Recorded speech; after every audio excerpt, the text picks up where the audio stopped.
오늘은 부활주일이죠. 우리가 부활의 의미를 알고 부활의 능력을 체험해야 될 줄로 믿습니다. 부활의 능력을 체험하려면 이 부활의 의미를 알아야 되겠죠. 그러면 또 아는 거로 끝나면 안 되고 그 부활의 의미를 믿고 우리가 누려야 되겠죠. 우리가 여러분이 맡길 때 그 의미를 알고 기도할 때 성령께서 사실적으로 그 부활의 능력을 체험하게 하실 줄로 믿습니다.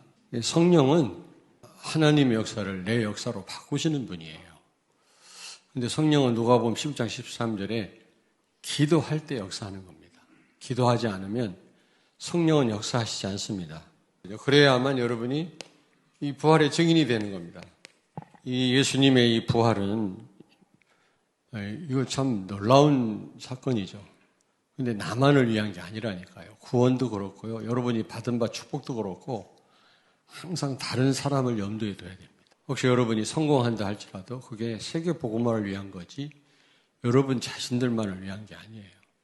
한마디로 말하면 이 부활 사건은 창세기 3장 15절 이 언약을 성취한 사건이다. 예수님이 부활했단 말은 예수님이 하나님이시란 증거거든요. 예수 그리스도의 완전성, 예수 그리스도의 영원성입니다. 예수 그리스도는 어제나 오늘이나 영원토록 동일하시느니라. 2000년 전에 역사했던 그분이 지금도 똑같이 역사할 줄로 믿습니다. 그리고 부활하셨단 말은 예수 그리스도의 현재성입니다. 지금 나와 함께 계시는 겁니다. 보좌의 축복, 시공간 초월의 능력이라고 얘기를 하는데 말을 좀 바꿨을 뿐이지 성령의 역사입니다. 그리고 네 번째로는 고린도전서 15장 20절에 예수님이 부활하심으로 부활의 첫 열매가 됐다 말씀하거든요. 그 말은 우리도 같이 부활한다 그 말이에요. 예수님이 재림하시는 그날 언젠지는 모르지만 가장 아름다운 모습으로 예수님이 부활하심으로 창세기 3장 15절에 이 언약을 성취하셨는데 은혜가 은혜되는 사건이었습니다. 선악과 테스트를 하셨잖아요. 동산나무의 실과는 다 따먹되 선악과는 따먹지 마라. 그러면 반드시 죽는다 그랬잖아요. 근데 여기서 실패한 겁니다. 사탄 말을 듣고 실패했죠. 아담과 하와가 잘못이고 인간이 잘못입니다만 그게 인간의 한계인 겁니다. 그래서 하나님이 창세기 3장 15절을 약속하셨죠. 은혜 언약이 바로 창세기 3장 15절입니다. 오늘 본문 말씀이죠. 그래서 이 약속대로 언약대로 여자의 후손인 예수 그리스도를 보내셔서 나를 전적인 은혜로 내가 한 것 없이 완전한 하나님의 그 무조건적인 사랑으로 우리를 구원하셨다 그랬어요. 에베소서 2장 8절을 찾습니다. 너희는 그 은혜에 의하여 믿음으로 말미암아 구원을 받았으니 이것은 너희에게서 난 것이 아니요 하나님의 선물이라. 아멘. 아멘. 선물 대가 없이 받았단 말 아닙니까? 선물은 그냥 누리면 돼요. 믿음으로 구원받았다고 하는데 그 앞에 뭐라고 말씀합니까? 은혜에 의하여. 은혜가 먼저 있었단 말입니다. 하나님이 은혜를 우리에게 주신 거죠. 그래서 믿음을 갖게 하신 겁니다. 여러분이 예수님을 영접했다고 하는데 사실 그게 하나님의 은혜거든요. 부활 사건으로 말미암아 이 언약을 성취하신 거예요. 그래서 비로소 은혜가 은혜 되게 하신 거죠. 아낌없이 자신을 십자가에 내어주심으로 우리의 모든 문제를 다 해결하셨다. 그래서 요한복음 19장 37절 다 이루었다라고 예수님 고백하는 겁니다. 우리의 모든 문제 끝냈어요. 여러분은 모든 문제에서 해방된 줄로 믿습니다. 문제 끝났다니까. 여러분에게 있는 문제는 문제가 아니에요. 그때 힘들었지만 알고 보면 그게요 나를 거룩하게 하는 하나님의 인도였습니다. 두 번째로 십자가에서 죽으시고 부활하심으로 이 언약이 성취된 겁니다. 마귀의 일을 멸했다 그래요. 예수님이 부활하심으로 사단의 머리를 박살낸 겁니다. 로마서 5장 8절을 찾습니다. 우리가 아직 죄인 되었을 때 그리스도께서 우리를 위하여 죽으심으로 하나님께서 우리에 대한 자기의 사랑을 확증하셨느니라. 아멘. 아멘. 아니 훌륭한 사람, 선한 사람을 위해서 죽는 경우는 있지만 죄인을 위해서 죽는 자가 어디 있겠냐. 그런데 예수님은 억만 죄악 가운데 있는 우리를 위하여 죽으셨다 그랬거든요. 그리고요 로마서 5장 9절을 찾습니다.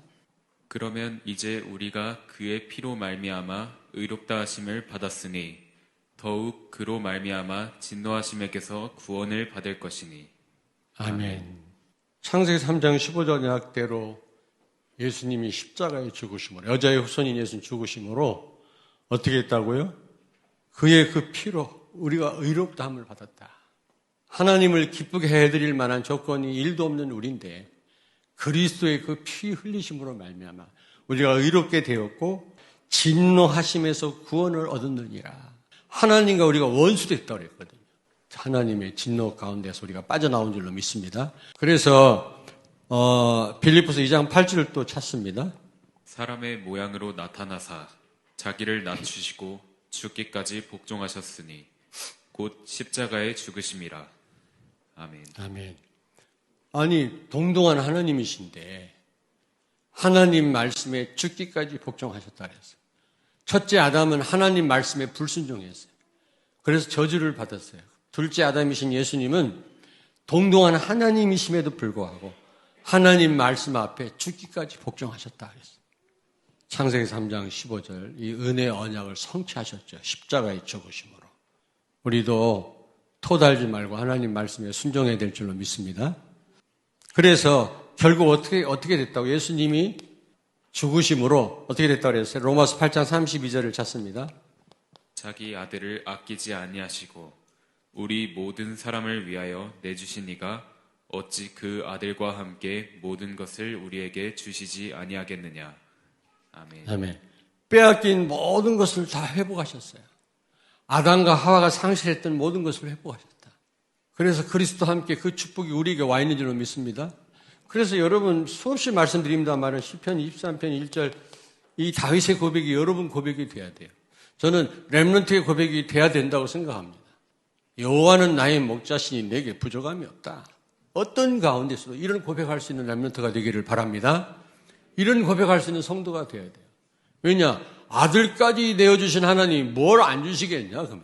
자신까지 십자가에 내어주신 그 하나님이 뭐가 아까워서 여러분에게 안 주시겠어요? 여러분에게 정말로 필요로 한다면 하나님은 주실 줄로 믿습니다. 여자의 후손이 뱀의 머리를 상하게 할 것이다. 머리를 상하게 했단 말은 치명적이죠. 근데 이 뱀의 머리가 깨져버렸어요. 치명상을 입었단 말이에요. 예수님이 부활하심으로 사단의 권세가 완전히 결박된 줄로 믿습니다. 그래서 요한일서 3장 8절을 찾습니다. 죄를 짓는 자는 마귀에게 속하나니 마귀는 처음부터 범죄함이라. 하나님의 아들이 나타나신 것은 마귀의 일을 멸하려 하심이라. 아멘. 마귀의 일을 멸했다 그래요. 예수님이 부활하심으로 사단의 머리를 박살낸 겁니다. 사단의 일이라는 건 뭡니까? 사단의 무기란 말이거든요. 사단이 가장 자랑하는 무기가 뭡니까? 사단의 무기. 지옥으로 끌고 가는 겁니다. 지옥 같은 삶을 살다가 지옥으로 끌고 가는 것이 사단의 아주 강력한 무기거든요. 전부 불신자들은 여기에 묶여 있어요. 잘 사는 것 같지만 잘 살질 못해요. 여기에 다 잡혀 있습니다. 즐긴다고 그러는데 즐기는 게 아니라 몸부림치는 겁니다. 그런데 예수 믿는 우리는 이 사단의 무기가 우리에게는 무용지물화된 줄로 믿습니다. 아무런 힘을 못 써요. 너 지옥 데리고 갈 거야. 마음대로 해봐. 못 데리고 가요. 구원은 취소되지 않습니다. 한번 하나님 자녀는 영원한 하나님 자녀. 또 이걸 악용해가지고 나는 구원받았으니까 못된 짓을 해도 된다 생각해요. 천만의 말씀. 혹시 여러분이 습관적으로 지속적으로 범죄한다면 여러분의 믿음을 점검해 와야 돼요. 구원 못 받은 사람일 수도 있어요. 왜냐? 열매로 그 나무를 알리라. 마태복음 7장에 나오거든요. 우리가 행위로 구원받은 건 아니지만 행위를 보면 그 사람 어느 정도 알아요. 구원받은 사람인지 아닌지. 그뿐만 아니라 마가복음 16장 17절에 내 이름으로 귀신을 쫓아내라 그래서 여러분이 이 흑암을 결박할 권세까지 있어요. 왜냐? 예수님이 사단을 박살내셨어요. 사단을 박살내신 그분이, 사단의 일을 무력화시킨 그분이 지금 성령으로 여러분과 함께 계시기 때문에 그 예수의 이름으로 나아가라 그 말이에요. 흑암 세력이 무너질 줄로 믿습니다. 결박될 줄로 믿습니다. 두려워 떨 게 하나도 없다. 여리고성 앞에서 여리고를 무너뜨리기 전에 하나님이 유월절 잔치를 베푸셨잖아요. 그게 잔치예요. 유월절 잔치. 이미 승리자라는 겁니다. 근데 그게 아니라 그리스도께서 오셔서 진짜 2000년 전에 사단의 세력을 완전히 결박하셨거든요. 여러분은 승리자인 줄로 믿습니다. 그러므로 우리가 이런 신분을 가지고 세상을 뒤집어야 돼요. 살려야 되는 겁니다. 결론입니다. 예수님의 부활은 한마디로 말하면 창세기 3장 15절 은혜 언약의 성취다. 꼭 여러분 기억하십시오. 로마서 6장 4절을 찾습니다. 그러므로 우리가 그의 죽으심과 합하여 세례를 받음으로 그와 함께 장사되었나니 이는 아버지의 영광으로 말미암아 그리스도를 죽은 자 가운데서 살리심과 같이 우리로 또한 새 생명 가운데서 행하게 하려 함이라. 아멘.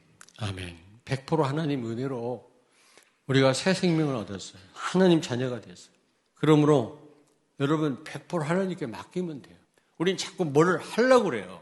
하려고 하지 마시고 그리스도를 누리시길 바랍니다. 누린단 말은 맡기란 말이거든요. 그리스도께. 모든 문제 해결자라며. 그래서 갈라디아서 2장 10절. 이제 정말로 예수 그리스도를 주인으로 모시고 사시길 바랍니다. 그러면 여러분요 되어집니다. 이 축복을 누리셔야 돼요. 내가 한다. 내가 했다. 틀린 말입니다. 하나님이 하셨구나. 하나님이 하게 하실 거야. 이런 여러분이 포럼을 하셔야지 내가 했다. 물론 거기에 여러분이 무언가를 행동했겠죠. 근데 사실 그렇게 하게 하신 분이 하나님이세요. 그리스도입니다. 아무쪼록 이제는 하나님 은혜 가운데 100% 은혜에 맡기시길 바랍니다. 은혜가 은혜된 사건이 바로 부활 이 사건이다. 기도하겠습니다. 살아계신 하나님 은혜를 감사합니다. 무덤에서 3일 만에 부활하심으로 창세기 3장 15절에 은혜의 언약을 성취하신 주님, 예수 그리스도께서 다 이루셨기에 이제 우리는 그 사실을 전적으로 믿게 하여 주옵소서. 100% 은혜로 부활의 능력으로 역사하시는 주님, 우리는 이제는 하려고 하지 말게 해주시고 이제 정말 그리스도를 누리고 그리스도께 모든 걸 맡기는, 그래서 되어지는 응답을 받는 우리 성도들과 렘넌트들이 되게 하여 주옵소서. 예수 그리스도의 이름으로 기도하옵나이다.